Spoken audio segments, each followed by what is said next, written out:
Hello everyone, welcome to another episode of Sam's Corner, and today we're doing another Q&A video.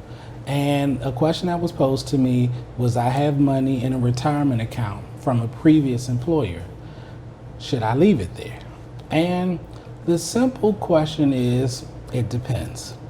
Now in this case, the person has went back to school in order to change careers, which is great, and I congratulate them on it. So in this case, I would suggest, yes, for now, you can leave it there. That's fine. Let it grow. You're not touching it. It's fine.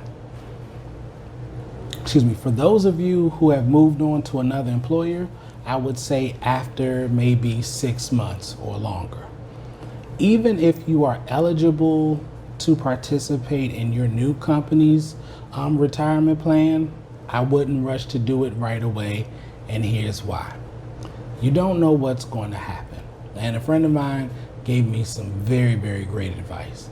They're like, Sam, once you get a job, still interview. And I was like, huh? Why would I want to still interview? I got the job. She's like, no, you don't know what's going to happen. They may not keep you. You may not like it. And you always want to give yourself options. And I was like, wow, you're right. So I want to pass that knowledge on to you. And the reason I would say wait, because let's say it doesn't work out at that employer. I mean, of course, the process of transitioning from one plan to another, it takes time. You kind of want to make sure that you give yourself time. If day one, you can contribute, definitely contribute.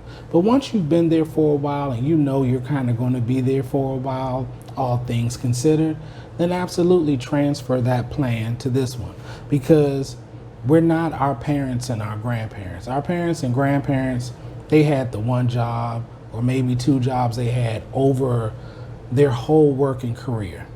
Back then, you didn't transfer or change jobs. You had that one employer, and you normally started out with them and you normally ended with them. I had one employer, one former coworker. She retired from the job,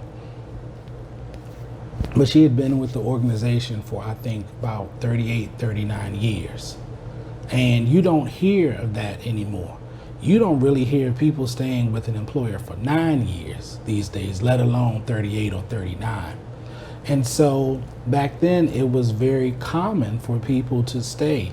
But nowadays, as people are getting laid off, as companies close down, as work begins to shift, we're moving from employer to employer. Honestly, now the average, I think people move from one job to another is like every 5 to 6 years.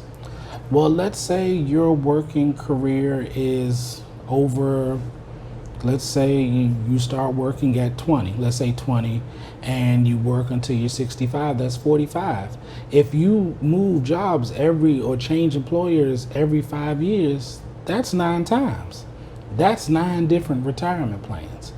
So what I would say is, as you're moving and you've been there for a while, you do want to move it. And the reason I suggest that is you want to have your retirement funds in one place.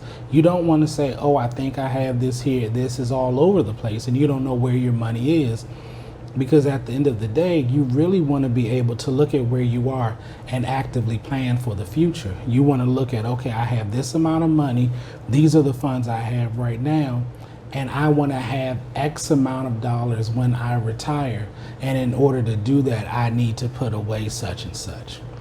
Also, I want to mention to you all, even though you are contributing to your employer's retirement plan, and I encourage you, please contribute the maximum. Do not just contribute as much as they match. So I don't care if they match 3%, 5%, 10%, whatever the maximum is that you can contribute, please do that.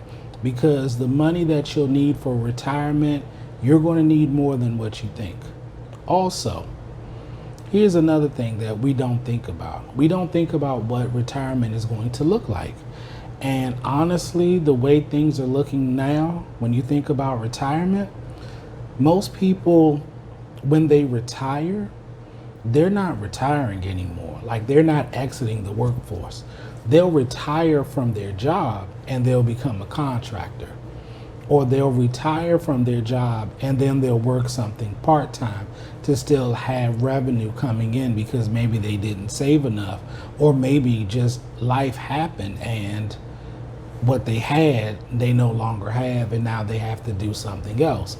So I feel like we're seeing more of a bottleneck, so to speak, in the workforce, and so we're seeing a lot more people not exiting.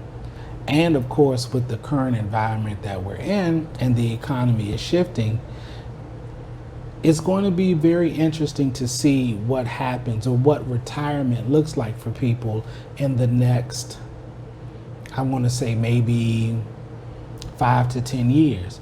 Because I wonder if a lot of people will be, well, we've already seen where companies now are trying to force people into early retirement. And I wonder if we're going to see that become more of an industry standard. So that was just my side thought about that. But just to wrap up, you always want to have your retirement portfolios follow you. You want to consolidate them, you want them together, and really begin to think about how much money am I saving for retirement? Am I saving enough for retirement? And where do I want to live? Because all of those factors are very important. And now is the time to think about it, not when you're like 2 months away from retirement. So thank you for watching. Please like, comment, and subscribe, and I will see you all next time. Take care. Bye-bye.